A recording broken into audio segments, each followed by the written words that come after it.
సర్పంచ్లకు బిల్లులు ఇస్తలేరు, ఎక్కడా కూడా పెండింగ్ పనులు గ్రామాలలో చేస్తలేరు. కేసీఆర్ గారు ఇచ్చినటువంటి రోడ్ ప్రాజెక్టులు కావచ్చు, చెరువు పూడిక తీసేటటువంటి కార్యక్రమాలు కావచ్చు, వాటిని అన్నింటినీ కూడా యునానిమస్గా క్యాన్సిల్ చేసిండ్రు. ఈ 16 నెలల్లో ఎక్కడన్నా ఒక చెరువునన్నా మట్టి తీసిండ్రా? ఎక్కడన్నా ఒక చిన్న తట్టెడు మట్టి ఎత్తి పోసిండ్రా? అది ప్రజల దృష్టిలో ఉన్నది. సో వీళ్ళు ఎంతసేపు ఏంటంటే పెద్దోళ్ళకి 1,00,000 కోట్లు ఇవ్వాలి, దానిలోకి 20% కమిషన్ తీసుకోవాలి.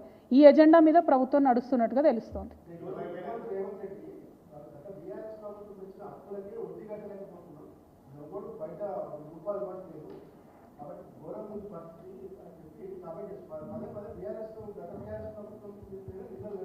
అంటే రాములన్న మీరు లేటుగా వచ్చిండ్రు. నేను అదే చెప్పిన, ముఖ్యమంత్రి గారు మన రాష్ట్ర భవిష్యత్తును తాకట్టు పెట్టే విధంగా, రాష్ట్ర గౌరవాన్ని కించపరిచే విధంగా క్షేత్రస్థాయిలో ఉండేటటువంటి వ్యక్తులు కూడా మాట్లాడనటువంటి భాషలో మాట్లాడుతూ ఉన్నారు. కానీ ఆయన అట్లా మాట్లాడడం వెనక ఏంటంటే ఉద్యోగులకు చేసినటువంటి వాగ్దానాలను ఎగ్గొట్టాలి, ఇచ్చినటువంటి 6 గ్యారెంటీలు ఎగ్గొట్టాలి, అన్నీ ఎగ్గొట్టేసి కమిషన్లు వచ్చే విధంగా ప్రణాళికను సిద్ధం చేసుకుంటున్నారు. కాంగ్రెస్ అంటేనే కరప్షన్. దానికి మళ్ళొకసారి ఈ ముఖ్యమంత్రి గారు ప్రూఫ్ చేస్తూ ఉన్నారు. 100% మీరు వాళ్ళని ఇవ్వమనండి, ప్రభుత్వాన్ని శ్వేతపత్రం ఇవ్వమనండి. అసలు కాంట్రాక్టర్లకు ఎంత పేమెంట్ చేసిరు అడగమనండి. ఎక్కడొక తట్టెడు మట్టి ఎత్తిపోసిరు అడగమనండి. కొత్త ప్రాజెక్ట్ ఏమైనా డిజైన్ చేసిండ్రా? కొత్త ప్రాజెక్టులు అంత వర్క్ అయిపోయిందా? మీరు 1,00,000 కోట్లు బిల్లు ఇచ్చేంత వరకు మీరు 16 నెలల్లో చేయగలిగినరా? అది సాధ్యమవుతుందా ఫిజికల్గా? ఒకసారి పత్రికా మిత్రులు కూడా దయచేసి ఇన్వెస్టిగేట్ చేయమని నేను మిమ్మల్ని కూడా అడుగుతున్నా. నా దగ్గర ఆధారాలు ఉన్నాయి కాబట్టి నేను ఆరోపణ చేసిన. నేను చేసిన ఆరోపణ తప్పైతే వాళ్ళని శ్వేతపత్రం ఇవ్వమనండి, ప్రూవ్ చేసుకోమనండి.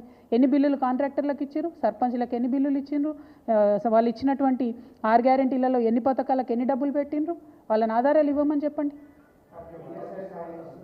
సారీ,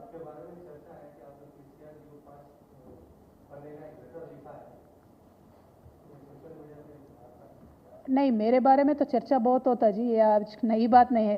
बहुत सालों से चर्चा चलता मेरे बारे में.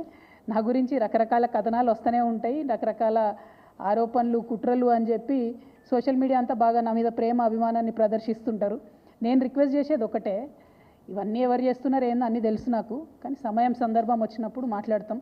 ఇట్లాంటి అంశాలను పెద్దగా ప్రాధాన్యత ఇచ్చి మాట్లాడాల్సినటువంటి అవసరం ఇప్పుడు లేదని చెప్పి నేను భావిస్తూ ఉన్నాను.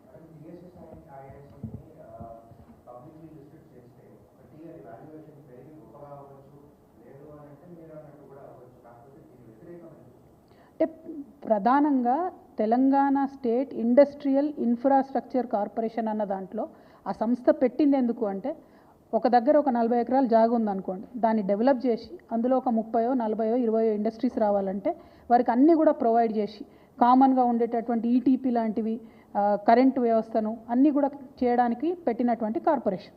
అంటే ఎగ్జిస్టింగ్ ల్యాండ్ని డెవలప్ చేసి ఇండస్ట్రీస్ రావడానికి వీలుగా చేసేటటువంటి కార్పొరేషన్.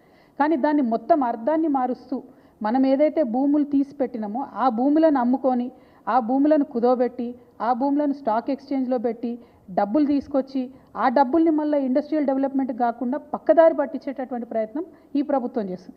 అదే మాకున్నటువంటి అభ్యంతరం. ఒకవేళ టీఎస్ఐఏసీ కనుక తన పని చేసుకుంటూ ఎగ్జిస్టింగ్ ల్యాండ్ని డెవలప్ చేసి ఇంకా పెట్టుబడులను ఆకర్షించి ఇంకా ఇండస్ట్రీస్ని తీసుకొస్తే వెల్కమ్ చేస్తాం. కానీ అట్లా చేస్తలేరు కదా. నిన్న కంచగచ్చిపోలి భూములను కనీసం అది క్లియర్ చేయకముందే, అది మొత్తం ఇండస్ట్రీస్కి అనుగుణంగా మారకముందే దాన్ని కుదవబెట్టేసిరు, 10,000 కోట్లు తెచ్చేసిండ్రు. ఆ 10,000 కోట్లు ఎక్కడికి పోయినాయి అంటే మేము రైతు బంధు ఇచ్చినాం, పెన్షన్ ఇచ్చినామని చెప్తున్నారు. అంటే పప్పు బెల్లం లెక్క మీరు 10,000 కోట్లు పంచుకుంటే ప్రజలకు ఏం జవాబుదారీ ఉన్నట్టు?